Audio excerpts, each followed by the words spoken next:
अल्हम्दुलिल्लाह नहमदुहु व नुसल्ली अला रसूलिहिल करीम अम्मा बाद फ़अऊज़ु बिल्लाहि मिनश शैतानिर रजीम बिस्मिल्लाहिर रहमानिर रहीम व अय्यूब इज़ नादा रब्बहु अन्नी मुसन्नियaz ज़ुर्रा व अंता अरहमुर राहिमीन।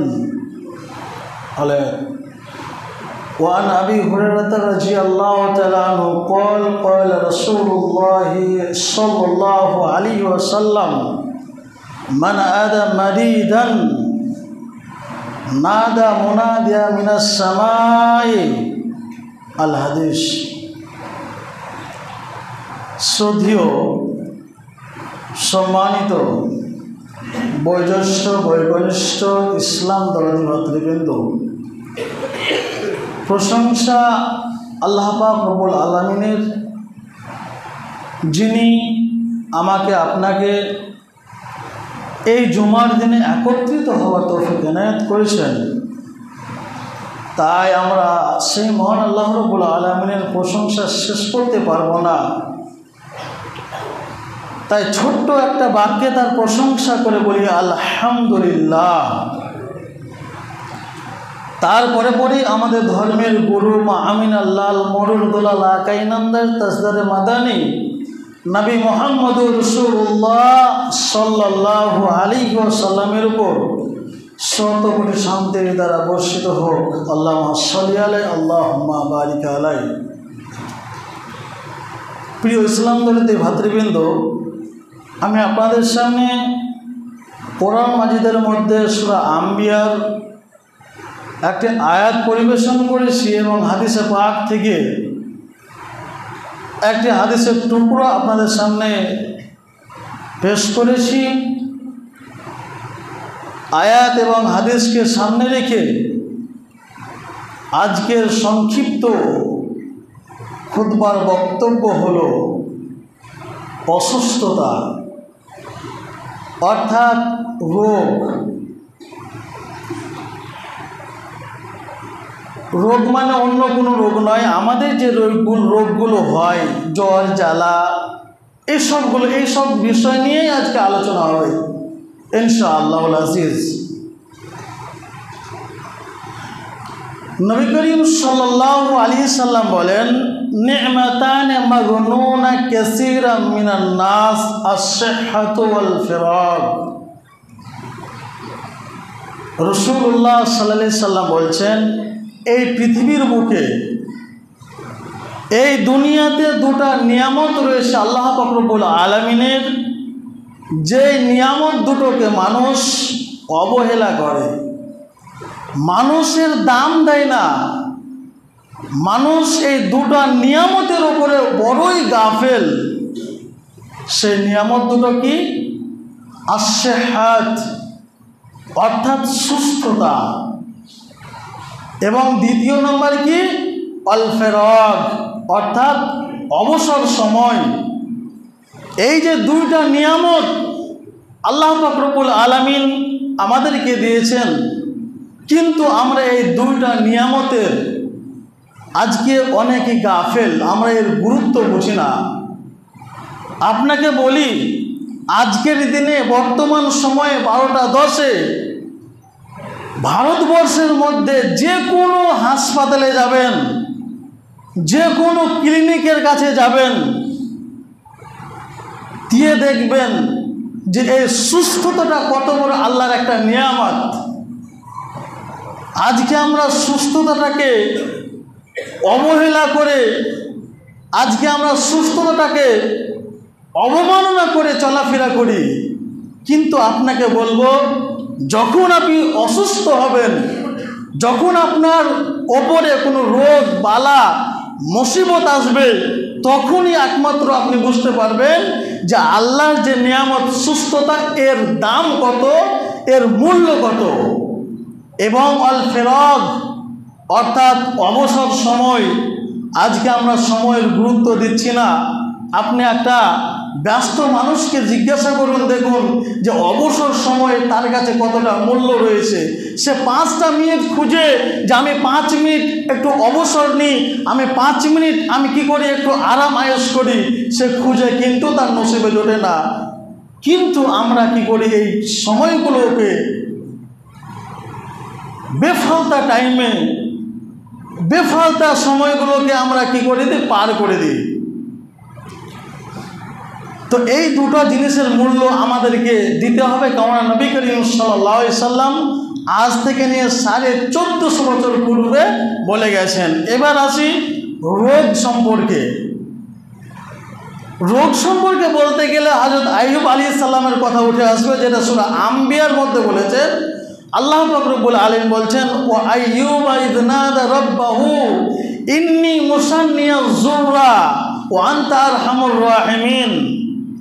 অর্থাৎ যখন আইয়ুব আলাইহিস সালামের ঘটনা আমরা প্রায় মানুষই জানি যে আইয়ুব আলাইহিস সালামকে আল্লাহ পাক রব্বুল আলামিন কতটা পৃথিবীর বুকে পরীক্ষা করেছিলেন। আইয়ুব আলাইহিস সালাম এই পৃথিবীর বুকে পার্থিব জীবনে আল্লাহ পাক রব্বুল আলামিনের কাছে কতটা পরীক্ষা দিয়েছিলেন আমরা প্রায় সব না হলে কিছুটা সংখ্যক জানি।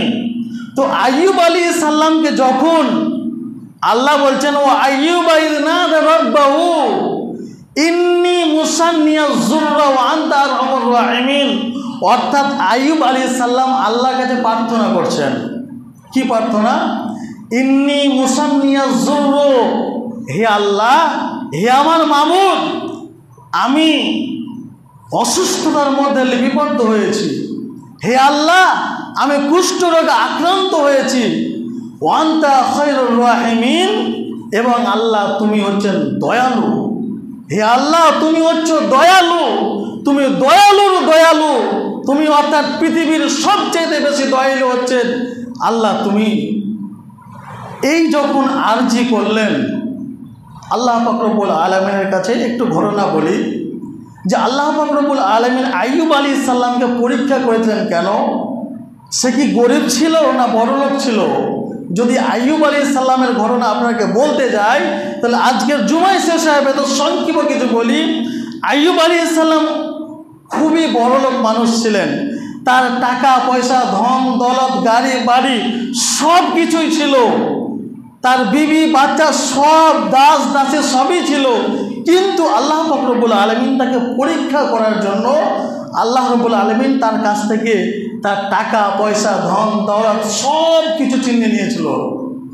এমনকি তার কাছে দাস দাসীগুলো ছিল, সেগুলো তাকে ছিনিয়ে নিয়েছিল। এবং আইয়ুব আলাইহিস সালামকে আল্লাহ পাক রব্বুল আলামিন কুষ্ঠ রোগে কি করলেন? আক্রান্ত করলেন। কোরআনের এই আয়াতের ব্যাখ্যায় পাওয়া যায়, বিশ্লেষণে পাওয়া যায় যে আইয়ুব আলাইহিস সালামের মুখ এবং জিহ্বা বাদ দিয়ে তার পুরো শরীরে সেই কুষ্ঠ রোগে আক্রান্ত হয়েছিলেন। এবং তারপরে যখন এই রোগ আক্রান্ত হলো, তারপরে এই দোয়া আল্লাহ পাক রব্বুল আলামিনের কাছে করলেন।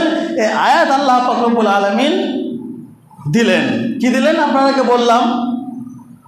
তো আইয়ুব আলাইহিস সালামের যে রোগ, তাকে আল্লাহ পাক রব্বুল আলামিন পরীক্ষা করার জন্য দিয়েছিলেন।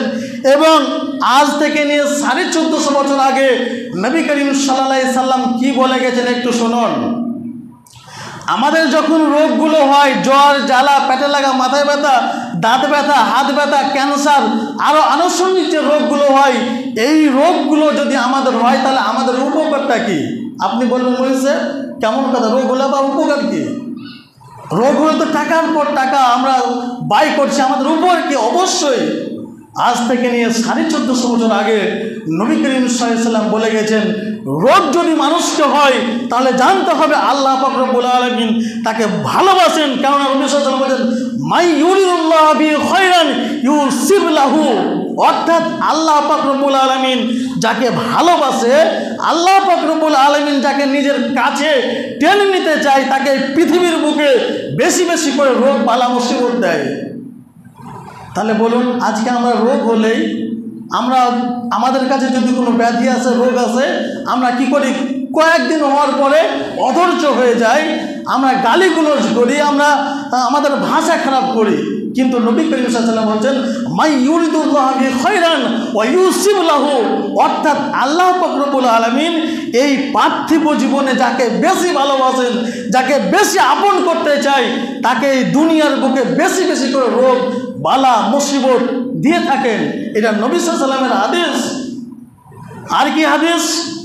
আল্লাহ রাসূল সাল্লাল্লাহু আলাইহি ওয়াসাল্লাম বলছেন মা মিন মুসিবাতান ইউসিবু লাহু, মা মিন মুসিবাতান ইউসিবুল মুসলিমু ইল্লা কাফারাল্লাহু বিহি আনহু হাত্তা সাওকাতিন ইউসাকুহু। অর্থাৎ রাসূলুল্লাহ সাল্লাল্লাহু আলাইহি ওয়াসাল্লাম বলছেন যে কোনো মুসলমানের উপরে যখন, কোনো মুসলিম জাতির উপরে বলুন, মুসলমান নির্দিষ্ট করে বলুন, যখন তার উপরে বালা মুসিবত আছে, তখন জানতে হবে তার পাপগুলো ঝরে পড়ে যাচ্ছে। আমাকে যদি জ্বর হয়, আমাকে জানতে হবে আল্লাহ পাক রব্বুল আলামিন এই জ্বরের বদৌলতে আমি যে গুনাহ, ছোট ছোট গুনাহগুলো করেছি, এই গুনাহগুলো আল্লাহ পাক রব্বুল আলামিন মাফ করছেন। আমার যদি পেট ব্যথা হয়, জানতে হবে আল্লাহ পাক রব্বুল আলামিন যে আমি ছোট ছোট গুনাহগুলো করেছি, এই গুনাহগুলোকে মাফ করছেন। আল্লাহ রাসূল কি তারপরে কি বলছেন? হাত্তা সাওকাতিন ইউসাকুহু, অর্থাৎ কোনো মানুষের, আমরা রাস্তাতে চলাফেরা করতে গিয়ে যে কাঁটা লেগে যায়, আমাদের অনেকে মানুষের লাগে না, তো ওই কাঁটাটা রাসূল সাল্লাল্লাহু আলাইহি ওয়াসাল্লাম বলছেন হাত্তা সাওকাতিন ইউসাকুহু, অর্থাৎ ওই কাঁটাটা যদি আপনার পায়ে লেগে যায়, তবুও আল্লাহ পাক রব্বুল আলামিন আপনার ওই কাঁটার ব্যথার বদৌলতে আল্লাহ রব্বুল আলামিন আপনার গুনাহটাকে মাফ করবেন, আপনার গুনাহটাকে, অন্যায়টাকে মাফ করে দেবেন। একবার বলা যাবে না আলহামদুলিল্লাহ? সকাল বলে আলহামদুলিল্লাহ। তাহলে আমরা ক্ষমা খাই, রাস্তাঘাটে চলতে গিয়ে যদি একটু উজট লাগে, আমরা মানুষকে গালিগুলোজ করি, কে ইট ফেলে দিয়েছে, যদি কাঁটা লাগে আমরা মানুষকে গালিগুলোজ করি, হ্যাঁ মানুষের কাজ কাম নেই, কাঁটা ফেলে দিয়েছে, না, বলা যাবে না। আপনার উজট লেগেছে মানে আল্লাহ রাব্বুল আলামিন আপনার কোনো গুনাহ মাফ করছেন। আপনার পায়ে কাঁটা লেগেছে মানে আপনাকে জানতে হবে যে আপনার কোনো গুনাহ আল্লাহ পাক রব্বুল আলামিন ক্ষমা করছেন, ঝরিয়ে দিচ্ছেন। একটা হাদিস আব্দুল্লাহ রাদিয়াল্লাহু তাআলা আনহু বলেন, অর্থটা শুধু বলি। আব্দুল্লাহ রাদিয়াল্লাহু তাআলা আনহু বলছেন যে নবী করিম সাল্লাল্লাহু আলাইহি ওয়াসাল্লাম একদিন অসুস্থ ছিলেন, আর ওই অসুস্থ অবস্থাতেই আমি রাসূলুল্লাহ সাল্লাল্লাহু আলাইহি ওয়াসাল্লামের কাছে গেলাম। গিয়ে নবী করিম সাল্লাল্লাহু আলাইহি ওয়াসাল্লামকে বললাম, হে আল্লাহর রাসূল, আজকে তো আপনার অনেক অসুস্থ রোগে আক্রান্ত, আপনাকে অনেক জ্বর হয়েছে। এবং আব্দুল্লাহ রাদিয়াল্লাহু তাআলা আনহু বললেন, আমি এও জিজ্ঞাসা করলাম, হে আল্লাহর রাসূল, আপনার এই যে জ্বর হয়েছে, ব্যাধি হয়েছে, রোগান্ত আছেন, নিশ্চয় আল্লাহ পাক রব্বুল আলামিন আপনার নেকিকে ডবল করবেন। তখন আল্লাহ রাসূল সাল্লাল্লাহু আলাইহি ওয়াসাল্লাম বলছেন, হ্যাঁ অবশ্যই আল্লাহ পাক রব্বুল আলামিন আমার নেকিকে ডবল করে দেবেন। এবং আব্দুল্লাহ, তুমি শুনে নাও, যদি যখন কোনো মানুষ রোগে আক্রান্ত হয়ে যায়, রোগী হয়ে যায়, রোগে আক্রান্ত, তাকে গ্রাস করে নেয়, তুমি জেনে নেবে ওই ব্যক্তিটার আল্লাহ পাক রব্বুল আলামিন পাপসমূহকে মাফ করছেন। কীরকম করে? ওয়ারাকাস সাজার, অর্থাৎ আমরা দেখতে পাই নিম গাছ, আম গাছ, কাঁঠাল গাছ, এই নিম গাছ থেকে যেরকম পাতাগুলো পড়ে, হাদিসের মধ্যে হচ্ছে ওয়ারাকুন সাজার, সাজারুন মানে হচ্ছে গাছ, ওয়ারাকুন মানে হচ্ছে পাতা, অর্থাৎ এই নিম গাছ থেকে বলুন, যে কোনো গাছ থেকে যে পাতাগুলো পড়ে, রাসূলুল্লাহ সাল্লাল্লাহু আলাইহি ওয়াসাল্লাম বলছেন ওই রকম পাতা পড়ার মতন আল্লাহ পাক রব্বুল আলামিন তার গুনাহগুলোকে ঝরিয়ে দিতে শুরু করেন। বলি আলহামদুলিল্লাহ। তাহলে এতটা মূল্যবান এই অসুস্থতা হলে আমাদের আল্লাহ পাক রব্বুল আলামিন করেন। কিন্তু আজকে আমরা অধৈর্য হয়ে পৃথিবীর বুকে চলাফেরা করি। আমরা সামান্য কিঞ্চিত পরিমাণ যদি আমাদের রোগ বালা মুসিবত আমাদের উপরে আসে, আমরা ব্যস্ত হয়ে পড়ি, এখানে যেতে হবে, ওখানে যেতে হবে, অমুক ডাক্তারের কাছে যেতে হবে, অমুক আপনার MBBS ডাক্তারের কাছে, এই যে ব্যতিব্যস্ত। ইনশাল্লাহ আগামী জুমাতে আমাদের খুতবা হবে চিকিৎসা সম্পর্কে, তো ইনশাল্লাহ বলবো। তো বলছিলাম যে রোগ আপনাকে হচ্ছে মানে আপনি বুঝে নেবেন আল্লাহ পাক রব্বুল আলামিন আপনার ছোট ছোট গুনাহগুলোকে মাফ করছেন। এবার আপনাকে বলি যে মানুষ যে রোগী হয়ে যায়, রোগে আক্রান্ত হয়ে যায়, ওই সমস্ত মানুষগুলোকে দেখতে গেলে আমরা কী লাভ পাবো, আমাদের ফজিলতটা কি? মূলত আমরা মানুষকে দেখতে কমই যাই। আমরা যদি কোনো মানুষ অসুস্থতায় ভোগ করে আমরা মানুষকে দেখতে যে ইচ্ছা বোধ করি। যদি কোনো মানুষের অ্যালার্জি হয় আমরা তার কি করি, জামা কাপড় এগুলো আমরা লাগতে ভয় করি যে আমাকেও অ্যালার্জি হতে পারে, আমাকে চুলকানি হতে পারে। কিন্তু হাদিসের মধ্যে যেটা পাওয়া যায় যে কোনো আপনার ছোঁয়াচে রোগ বলে পৃথিবীর মুখে নাই। যাই হোক, বলছিলাম যে আমরা মানুষ রোগীকে যদি দেখতে যাই আমাদের উপকারটা বেনিফিট আমাদেরকে আল্লাহ পাক রব্বুল আলামিন কি দেবেন। আবু হুরায়রা রাদিয়াল্লাহু তাআলা বলেন, নবী করিম সাল্লাল্লাহু আলাইহি সাল্লাম বলছেন, মান আদা মারিদান নাদা মুনাদিয়া মিনাস সামায়ে। অর্থাৎ রাসূলুল্লাহ সাল্লাল্লাহু আলাইহি সাল্লাম বলছেন, কোনো ব্যক্তি যখন কোনো রোগ আক্রান্ত ব্যক্তিকে দেখতে যায়, কোনো ব্যক্তি যখন কোনো রোগ আক্রান্ত ব্যক্তিকে দেখতে যায়, তখন আসমান থেকে একটা লোক, হাদিসের মধ্যে উল্লেখ নাই যে কে ডাকে, হাদিসের মধ্যে উল্লেখ আছে নাদা মুনাদিয়া সামা, অর্থাৎ আকাশ থেকে একজন ব্যক্তি ডাকতে থাকেন আর বলতে থাকেন ওয়াতাবতা ওয়াতাবা মামসাকা, অর্থাৎ তুমি মঙ্গল হোক তোমার, তুমি ভালো কাজ করেছো, মঙ্গল হোক তোমার, তুমি ভালো কাজ করেছো। কেন? তুমি রোগ আক্রান্ত ব্যক্তিকে দেখতে গেছো। এবং ওয়াতাবাওয়াতান মানজানান ফিল জান্নাহ, অর্থাৎ আল্লাহ রাসূল সাল্লাল্লাহু আলাইহি ওয়াসাল্লাম বলছেন ওয়াতাবাওয়াতান মানজানা ফিল জান্নাহ, অর্থাৎ যে ব্যক্তিটা কোনো রোগী ব্যক্তিকে দেখতে যাবে কাল কিয়ামতের ময়দানে আল্লাহ পাক রব্বুল আলামিন তার জন্য জান্নাতের মধ্যে একটা মানজিল তৈরি করে দেবেন, একটা ঘর তৈরি করে দেবে। বলি আলহামদুলিল্লাহ। তাহলে আমরা যারা এখন পর্যন্ত রোগীকে দেখতে যাই না, অনেক মানুষ আছে, আজকে আমাদের মধ্যে দুঃখের বিষয় দেখা যায় আমরা ভাইয়ে ভাইয়ে অমিল হয়ে যদি ভাই অসুস্থ করে আমরা দেখতে যাই, এরকম আছে, অনেক মানুষ আছে এরকম। আমাদের সমাজে দেখা যায় আমরা বাপ বেটাতে ঝগড়া করেছি, আমার বাপ যদি অসুস্থ করে বেটা দেখতে যায় না, বা বেটা অসুস্থ করলে বাপ দেখতে যায় না। কেন? ওর সাথে আমার মিল নাই। কিন্তু একটা কথা শুনে নেন, আপনি মুসলমান হলে আপনাকে দেখতে যাওয়াটা কর্তব্য, আপনার গুরুত্ব সহকারে আপনাকে দেখতে যেতে হবে। কেননা এর ফজিলত রাসূলুল্লাহ সাল্লাল্লাহু আলাইহি ওয়াসাল্লাম অনেক বলেছেন, আল্লাহ পাক রব্বুল আলামিন অনেক দিয়েছেন এর ফজিলত। কি বলছেন? ওয়াতাবাওয়াতান মানজিনান ফিল জান্নাহ, অর্থাৎ কোনো ব্যক্তি যখন কোনো ব্যক্তিকে রোগাক্রান্ত ব্যক্তিকে দেখতে যাবে তার জন্য কাল কিয়ামতের ময়দানে জান্নাতের মধ্যে একটা ঘর নির্মাণ করে দেওয়া হবে। তাহলে এই যে একটা সুবিধা আমাদের জন্য কোন মানুষ উপকার করবে? আমরা তো একক নামাজ পড়তে পারি না, আমরা একক ভালো কাজ আমরা করতে পারি না। এই কাজগুলো কেন করব না আমরা? মানুষের সহযোগিতার জন্য এই পৃথিবীতে আমরা এসেছি, মানুষের ক্ষতি করার জন্য আমরা পৃথিবীর বুকে আসিনি। আর কিছু হাদিস আপনাদেরকে শোনাই, আর কয়েকটি হাদিস আপনাদেরকে শোনাই যে রোগী ব্যক্তিকে দেখতে গেলে আমাদের কি লাভ হয়। আল্লাহ রাসূল সাল্লাল্লাহু আলাইহি ওয়াসাল্লাম বলছেন, মা মিন মুসলিমিন ইয়াউদু মুসলিমান গাদাওয়াতান, অর্থাৎ রাসূলুল্লাহ সাল্লাল্লাহু আলাইহি ওয়াসাল্লাম বলছেন মা মিন মুসলিমিন ইয়াউদু, অর্থাৎ কোনো মুসলমান যদি তার কোনো মুসলমান ভাইকে, সে অসুস্থ অবস্থায় আছে, সে যদি দেখতে যায় তা কি হবে? ইয়াউদু মুসলিমান গাদাওয়াতান, যদি সকালবেলায় দেখতে যায়। আপনি মানলেন আপনার কোনো মুসলমান ভাই রোগ আক্রান্ত হয়ে আছে, আপনি তাকে সকালে দেখতে গেলেন, তো বলছেন ইল্লা সাল্লাল্লাহু আলাইহি সাবউনা আলফা মালাকিন হাত্তা ইউমসিয়া, অর্থাৎ বলছেন কেউ যদি সকালবেলায় রোগাক্রান্ত ব্যক্তিকে দেখতে যায় তো 70,000 ফেরেশতা নামাজরত অবস্থায় ওই ব্যক্তিটার জন্য সন্ধ্যা পর্যন্ত দোয়া করতে থাকে মাগফিরাতের, হে আল্লাহ এই বান্দাটা ওই বান্দাকে দেখতে গেছে, তুমি তাকে ক্ষমা করো।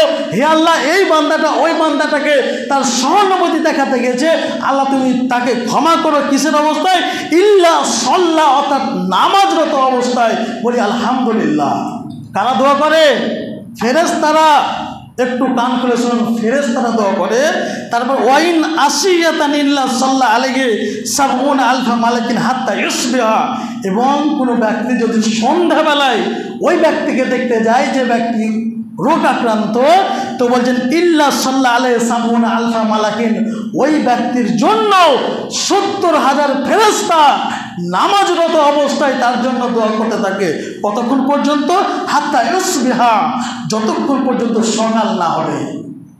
যতক্ষণ পর্যন্ত সকাল না হবে ততক্ষণ পর্যন্ত ওই ব্যক্তিটার জন্য ফেরেশতারাতে সলাতের অবস্থাতে নামাজের অবস্থায় দোয়া করতে থাকবে। কি বলে? হে আল্লাহ, অমুক ব্যক্তি আব্দুর রহমান আব্দুর রহিমকে দেখতে গেলে সন্ধ্যেবেলায় আমরা সারা রাত তোমার কাছে দোয়ায় মশগুল। আল্লাহ, তুমি ওই ব্যক্তিটাকে ক্ষমা করে দাও, ওই ব্যক্তিটাকে তুমি মাফ করে দাও, ওই ব্যক্তিটাকে তুমি ক্ষমা করে দাও, ওই ব্যক্তিকে তুমি মাফ করে দাও। বলি আলহামদুলিল্লাহ। তাহলে আমরা নেকি যদি আমরা একটু বুঝতে শিখি তাহলে আমাদের নেকি গাড়ির নেকি। কিন্তু আমরা কি রাগ, আমার ভাই আমাকে অন্যায় করেছে, কেন দেখতে যাবো ওকে? আমার ছেলে আমার ওপর জিল্লতি করেছে, সে মরুক, শেষ হয়ে যাক। আমার ভাই আমার বোনের সাথে ঝামেলা, আমার বোন শেষ হয়ে যাক, ওর শয়তানকে আমি দেখতে যাব না। খবরদার এই কথা মুখে আনেন না। যদি আপনি ফেরেশতাদের কাছ থেকে, ফেরেশতারা কে একটু আমাদেরকে বুঝতে হবে, যেই ফেরেশতাদের কোনো গুনাহ নেই, যেই ফেরেশতাদের আগেও কোনো গুনাহ নেই, পিছেও কোনো গুনাহ নেই, সেই ফেরেশতারা নামাজরত অবস্থায় রোগী ব্যক্তিকে দেখতে যাওয়ার জন্য দোয়া করতে থাকে। তারপরে আরেকটি হাদিস রাসূলুল্লাহ সাল্লাল্লাহু আলাইহি ওয়াসাল্লাম বলছেন, মান আদাম মারিদান লাম ইয়াজিল ইয়াখুদুর রাহমা, অর্থাৎ কোনো ব্যক্তি যদি অসুস্থ ব্যক্তিকে দেখতে যায়, এই হাদিসগুলো সব দেখতে যাওয়ার ফজিলত সম্পর্কে। কোনো ব্যক্তি যদি অসুস্থ ব্যক্তিকে দেখতে যায় তাহলে কী হবে? ইয়াখুদুর রাহমা হাত্তা ইয়াজলুসু, অর্থাৎ সে আল্লাহর রহমতের মধ্যে চলে এলো। আচ্ছা বলুন, কোনো ব্যক্তি যদি আল্লাহর রহমতের মধ্যে চলে আসে, আল্লাহর নিগরানির মধ্যে চলে আসে, ওর ভয়ের কোনো কারণ রয়েছে? তার পৃথিবীর কোনো চিন্তা রয়েছে? কোনো চিন্তা নেই। হাত্তা ইয়াজলিসু, অর্থাৎ বসার আগে পর্যন্ত আল্লাহর রহমতের মধ্যে সে থাকলো। ফাইদা দালা সাইকতাসামা ফিহে, অর্থাৎ সে যখন বসে গেল রুগীকে দেখতে গিয়ে, রুগীর কাছে গিয়ে বসে গেল, তো বলছেন ফাইদা দালা সাইকতামাসা ফিহা, অর্থাৎ যখন সে বসবে আল্লাহর রহমতের মধ্যে সে চলে গেল। যদি যান তাহলে আল্লাহর রহমত হলো, আল্লাহ আপনার উপর রহম করবেন। এবং যদি তার কাছে বসে যান তাহলে বলছেন আল্লাহর রহমতের আন্ডারে চলে এলো, আল্লাহর দায়িত্ব যতক্ষণ সে বসে থাকবে। আরেকটি হাদিস কি বলেন? মান আদাম মারিদান লাম ইয়াজল ফি খুরাফাতিল জান্নাহ, অর্থাৎ কোনো ব্যক্তি যদি অসুস্থ ব্যক্তিকে দেখতে যায়, কোনো ভাইকে অসুস্থ পড়ে আছে, সেই ভাইকে যদি দেখতে যায়, ভাই বলতে নিজের ভাই ভাববে না, মানে যে কোনো ব্যক্তি অসুস্থ ব্যক্তিকে যদি দেখতে পায়, ফি খুরাফাতিল জান্নাহ, অর্থাৎ সেই ব্যক্তিটার জন্য জান্নাতের মধ্যে একটা ঘর নির্মাণ করা হলো। কতক্ষণ পর্যন্ত? হাত্তা ইয়ারজি, যতক্ষণ পর্যন্ত ওই রোগী ব্যক্তিকে দেখে না হটে আসবে, দেখে না চলে আসবে, ততক্ষণ পর্যন্ত সেই ব্যক্তিটা মনে করে নেবে যে আমি জান্নাতের মধ্যে বসস্থান করছি। এতটা গুরুত্ব রয়েছে। কিন্তু আজকে আমরা এই গুরুত্বগুলো অবমাননা করে এইগুলো আমরা মানামানি করি না। তাই আমাদেরকে চিন্তা ভাবনা করতে হবে যে আমাদের যে অসুস্থ ব্যক্তিগুলো আমাদের সমাজে রয়েছে তাদেরকে আমাদের দেখতে যাওয়া, শুধু দেখতে যাওয়াই নয়, দেখতে গেলে যে উপকার, দেখতে যাওয়ার যে গুরুত্ব, আপনাদের সামনে হাদিসগুলো পেশ করলাম যে দেখতে গিয়ে শুধু ওরই দেখা হলো না, আপনার নিজের উপকার হলো, আপনার জান্নাতের মধ্যে ঘর হলো, আল্লাহর রহমতের আন্ডারে আপনি আসলেন। তারপরে কিনা আল্লাহ আপনার জিম্মেদারি নিল, ফেরেশতারা আপনার প্রতি দোয়া করবে। নামাজরত অবস্থায় কত হাজার? 70,000 ফেরেশতা আপনার জন্য দোয়া করতে থাকবে, কিসের? মাগফিরাতের, যেন আপনাকে ক্ষমা করা হয়। তো আল্লাহ পাক রব্বুল আলামিনের কাছে দোয়া করতে হবে যে আমাদের সব হিংসা বিদ্বেষ ছেড়ে দিয়ে যে সকল মানুষেরা আজকে আমাদের সমাজে অসুস্থতায় রোগে আক্রান্ত হয়ে আছে, তাদের কাছে আমাদের যাওয়া। আরে তাকে টাকা পয়সা না দিতে পারি, তার কাছে গিয়ে দুটো কথা তো বলতে পারি, তার কাছে গিয়ে দুটো ভালো ভালো কথা বলতে পারি, হাদিস কোরআনের কথা শোনাতে পারি, এটাই আপনার জন্য সাদকা হবে। আপনি গিয়ে ভাবছেন আপেল বেদানা সব কিছু নিয়ে যাবো, না, এগুলো দরকার নেই। আপনি পারলে নিয়ে যান, আর না পারলে শুধু দেখতে যান। এরই ফজিলত কিয়ামতের ময়দানে আল্লাহ পাক রব্বুল আলামিন আপনাকে জান্নাতের মধ্যে দিবেন।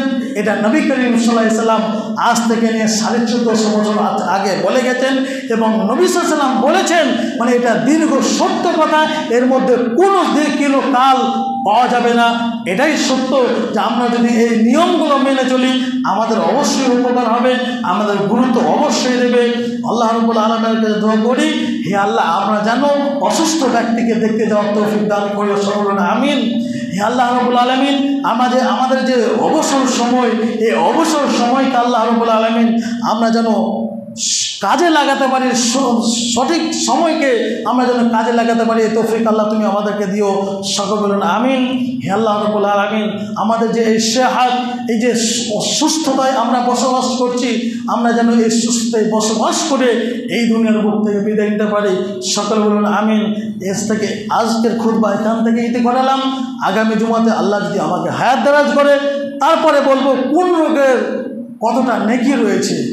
আমাদের রোগ শুধু হলেই হবে না, যেমন মির্গির কী রোগ রয়েছে, অসুস্থতা হলে কি ওষুধ খাওয়া যায়, এইসব সব হাদিস কোরআনের মধ্যে লিপিবদ্ধ আছে। আল্লাহ রাব্বুল আলামিন আমাদেরকে বোঝার তৌফিক দান করিও, সকলে আমিন। আল্লাহুম্মা সাল্লি আলা মুহাম্মাদ ওয়া আলা আলি মুহাম্মাদ কামা সাল্লাইতা আলা ইব্রাহিম ওয়া আলা আলি ইব্রাহিম ইন্নাকা হামিদুল মাজিদ। সুবহানা রাব্বিকা রাব্বিল ইজ্জাতি আম্মা ইয়াসিফুন ওয়া সালামুন আলাল মুরসালিন ওয়াল হামদুলিল্লাহি রাব্বিল আলামিন। আমিন।